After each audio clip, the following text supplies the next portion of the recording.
Here are formulas for compound interest. This one is if your interest is going to be calculated like every week or month or year. This one is called continuously compounding interest.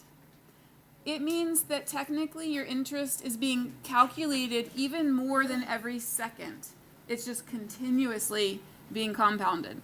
It sounds like you would get a lot of money when they're continuously compounding your interest, but it turns out the way the formula works, it's about the same as if they calculated it every week or every month. It's interesting how that works. E is Euler's number. Looks like it says Euler's number. Oh, yeah, I thought it wasn't recording, but it was. So, but the way you say it is Euler, and that was a mathematician. That was his name. So E represents Euler's number, and like pi, it's an irrational number that doesn't end. So if you look on a scientific calculator, or even in Desmos, if you type a lowercase e and press enter, it will give you several decimal places for E. It won't give you all of them because it's never ending. So we'll just give you some of the decimal places for E.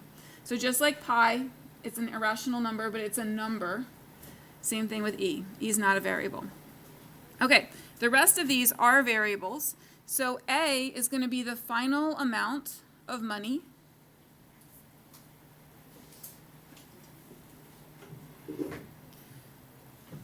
P stands for principal, but that's the starting amount. So it technically stands for principal, and that's a lot to write. So I'm going to switch over here. Principal, but not like principal of the school. It's the starting amount of money.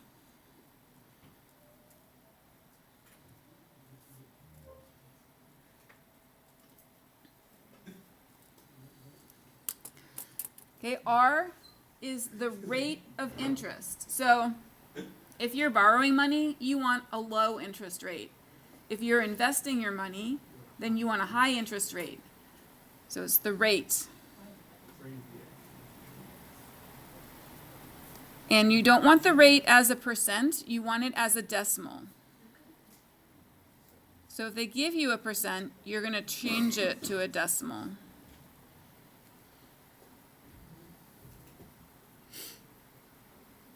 Okay, N is the number of times it's compounded in a period. So it would be the number of times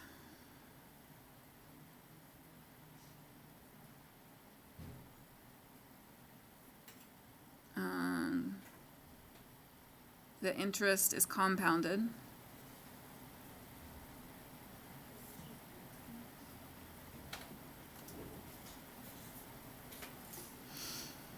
And T would be the number of time periods, which is usually number of years.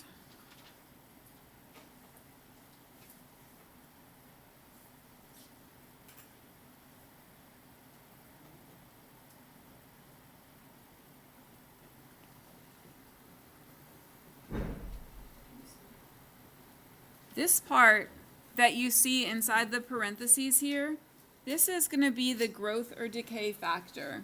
So 1 is like 100%. So you start with 100% of your money, and if something is going down, then you would have minus your rate. If something's going up, you would have plus your rate. And so this is called your growth or decay factor.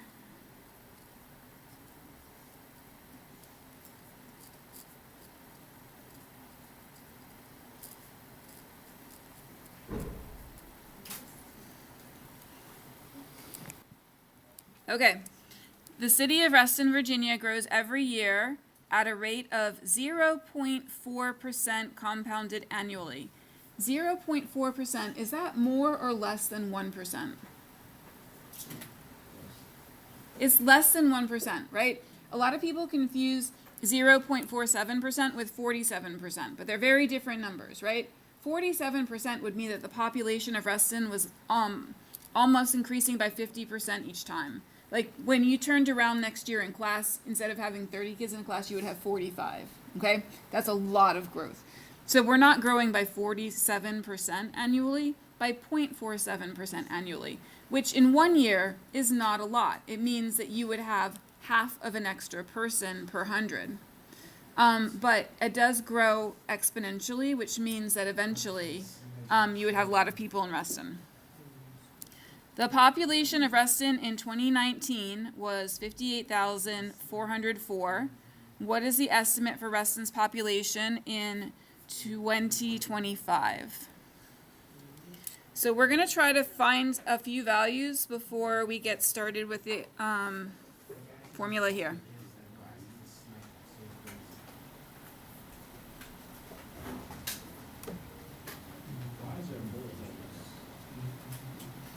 All right, these are the things that I would like you to try to find in the information given. P, R, N, and T. Take a moment and see if you can find those things. Okay, so this problem is not about money, but you can see how the same formulas are applying, right? So P is the starting amount. So what should we put for P? All right, so 58,404. Now, I will tell you that 0.47% is a percent and not a decimal. To make it a decimal, we don't just take off the percent. Raise your hand if you think you might know what I can write for the rate as a decimal, and it's not 0.47. Any ideas? What's 1% as a decimal? 0.01, right. Percent means per 100. So if I want to, let me just go over to Desmos real quick. If I want to do 1%, I do 1 divided by 100, and I get what Antonio said, 0.01. If I want to do 0.47%, I get 0.0047. Some people remember that you can move your decimal place over 2 places, and that's fine if you remember that. But it's also good to know where that comes from. Percent means per 100, so divide by 100. So this number, 0.0047, is our rate.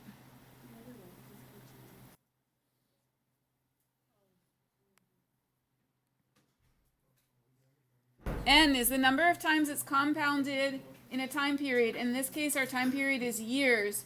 So if it tells you it's compounded annually, how many times in a year do they compound the interest? 1, yeah. So N is 1 time a year. And T is going to be the number of years. So how many years passed? 6 years, good. So that's from 2025 minus 2019, and we do get 6 years. That's good. So now we can substitute into our formula to find the end population in 2025. So here's just the formula. I'm rewriting it so I just remember what I'm using. Since it's growing, should I be using plus or minus? Plus. So it's not like quadratic formula where you do both plus or minus. You have to read the problem and then decide. Plus, and then the rate was 0.0047 divided by 1. And then your exponent will be 1 times 6.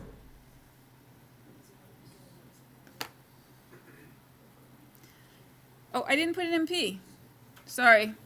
I should have put it in P, right? A is equal to 58404. When you divide by 1, you don't have to write that. So I could just write 1 plus 0.0047. And when I multiply by 1, you don't have to write that either. So you could write it a little bit more simply if you wanted to. Yeah.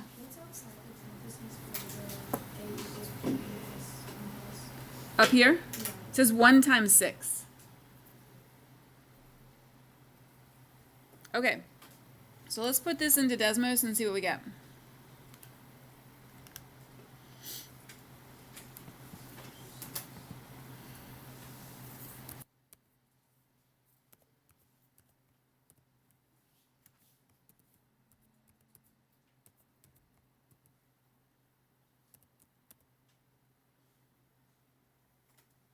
I'm getting 60,070. Can anybody confirm 60,070? Thank you.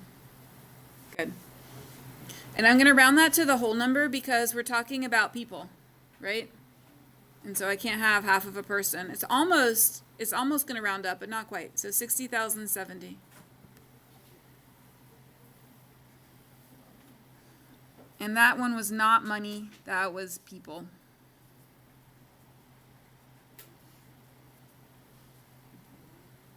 I kind of wonder if those numbers are accurate because that seems low for the population of Ruston. Thank you.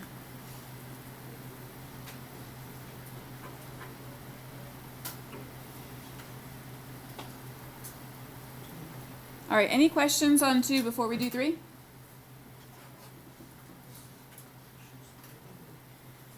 You purchased a used car for $1,500 that is projected to depreciate 15% compounded annually.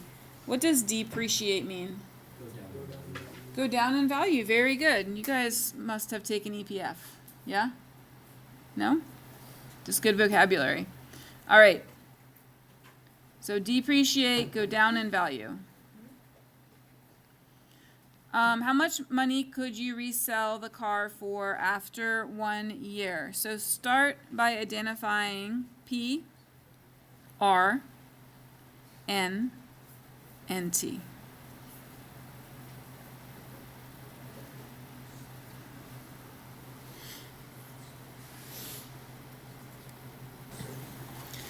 All right, so for P, you had 1,500. For R, you had not 15, but what? 0.15. N is the number of times it's compounded in a time period, and since it says annually, it's how many? 1. And then T would be the number of years, which is how many years? 1. All right. So I would like you to set up and try to find the answer for this one. And then for B, once you get to B, you're just going to change your T to 5 years, okay? So go ahead and do A, and then also do B. Okay, so for this one, when I substitute the values into the formula, I get $1,275. Can anybody confirm that? One person? Anybody else? 2 people, 3 people. Very good. Thank you. All right. Somebody got a different answer? No, you got the same answer. All right, and then for the next one, everything is the same, right? Except for T. So I'm going to set it up the same. A is equal to 1,500, 1 minus 0.15, but then it's going to be 1 times 5. And then for this one, you want to round to dollars and cents. Did you guys get $665.56? This. Let me know if you got something different, because I haven't put it in the calculator. Is that right? Okay.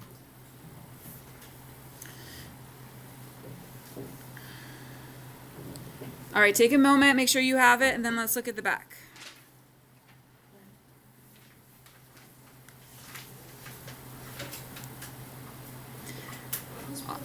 Yeah. Right there? Yes. All right, on the back, when you get to the back, you are trying to decide whether you want to invest in Bank Z or Bank K. You're going to write down your PRNT for each one and figure out how much money you would have after 5 years to help you decide if you want to invest in Bank Z or Bank K. You ready to turn? Okay. All right, so there's going to be a lot of numbers that you have to keep separate for Bank Z and Bank K, but both of them are talking about 5 years. So write down the P, R, N, and T for each one, and let's figure out how much money you would have after 5 years so you can choose a bank. Well, so some people said, oh, if they're going to compound my interest every single minute, I'm going to make a lot of money. And in any case, with compound interest, you are going to make a lot of money. However, they kind of undo the effects of multiplying it 525,600 times by dividing by 525,600. So some of that effect does go away. But we put these into the calculator, and for the first one, you should get $541.83. Anybody get that?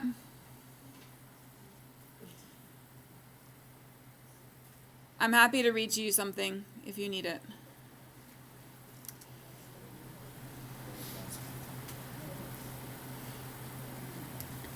For the second one, you should get $494.62. Now, if you're entering the same thing as me, but you're getting a different number, then we should just talk about how you're using Desmos. I can help you with that. Is there anybody who thinks you might want some help just entering into Desmos? All right, so looking at this, which bank should you invest your money in? Bank Z is the better investment. So thinking about that, is it more important to have a good interest rate, or is it more important to compound your interest a lot? The good interest rate is going to be the best thing for you. The amount that they compound your interest by, it does affect how much money you get, but not nearly as much as your interest rate. Your interest rate is the most important thing. So if you are investing your money, you want a high interest rate. And if you're taking out a loan to buy something big like a car or a house, then you want a low interest rate.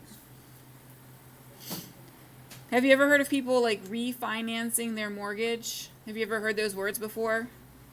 People refinance their mortgage because interest rates have gone down, and so they no longer want their loan with a higher interest rate. They would like to take a new loan with a lower interest rate.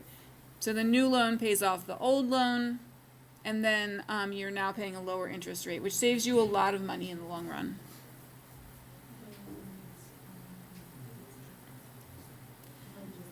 All right, in the last problem, we are now compounding continuously, which means it's a new formula.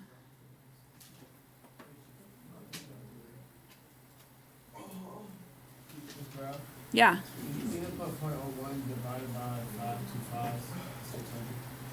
Uh-huh. Right here? Yeah. Did I put that. What were you asking? Oh, yeah, I did, because that's your n, right? And doesn't the formula divide by n?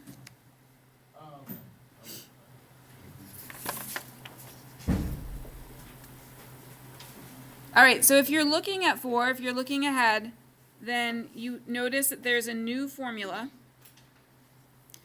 And so for this one, we only need to know the principal, the rate, and the time. You don't need to know the number of times it's compounded because it's compounded continuously. Like, continuously is more often than you can even consider, because it's more often than every second, it's more often than every millisecond. It's just always being compounded. And there are some things that are compounded continuously. This compounded continuously is also the formula that's used in nature, because nature doesn't just say, okay, I think I'm going to grow every minute or every week. Nature is growing continuously. So that's the same formula that you would use for things in like a biology class. All right, so I would like you to find P, R, and T, and then I would like you to use your continuously compounded formula to answer 4.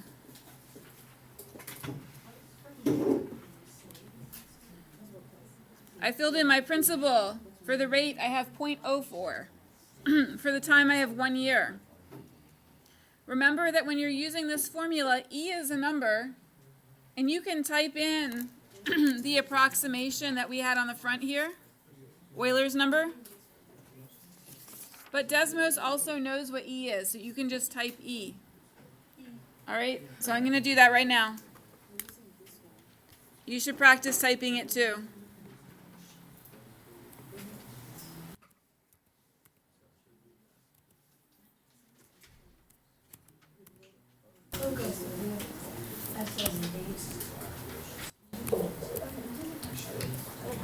Oh, Ms. Bureau, Yeah. want the,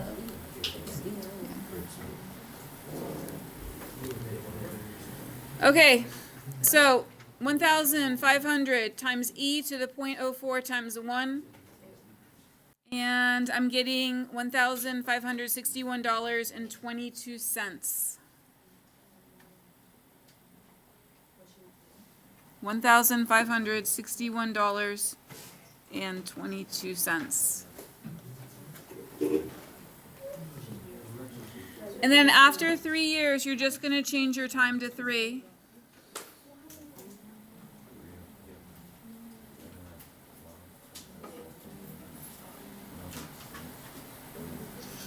And then Desmos, find that number too.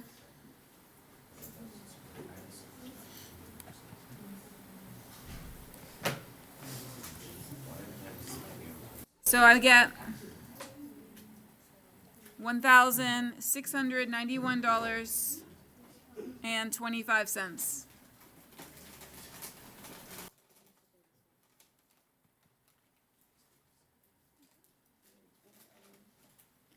All right, so make sure you're paying attention there. We used a different formula because it said compounded continuously. This formula used the irrational number E, which is also called Euler's number. Desmos knows what Euler's number is. E is also on the scientific calculators, but on your paper on the front, you do have a decimal approximation. In case you were trying to do this without Desmos or a scientific calculator, you could use this decimal approximation. Questions on 4 before we review a few vocabulary words? Okay, so these are the words we're going to need to know in order to find N. Annually means how many times a year? Semi-annually? So every half year means how many times a year? 2 times a year. Quarterly? 4 times a year. Monthly? 12, good. All right, how many weeks in a year? It is 52, because there's more than, some people are thinking, well, 4 weeks in a month times 12 months, but there's more than 4 weeks in a month. There's like 4 weeks and a few days in a month. And it adds up to 52 weeks in a year. And then daily, so 365, or, and I think this is the one that Delta Math uses, this one, but I kind of like this one. Why would I say 365.25?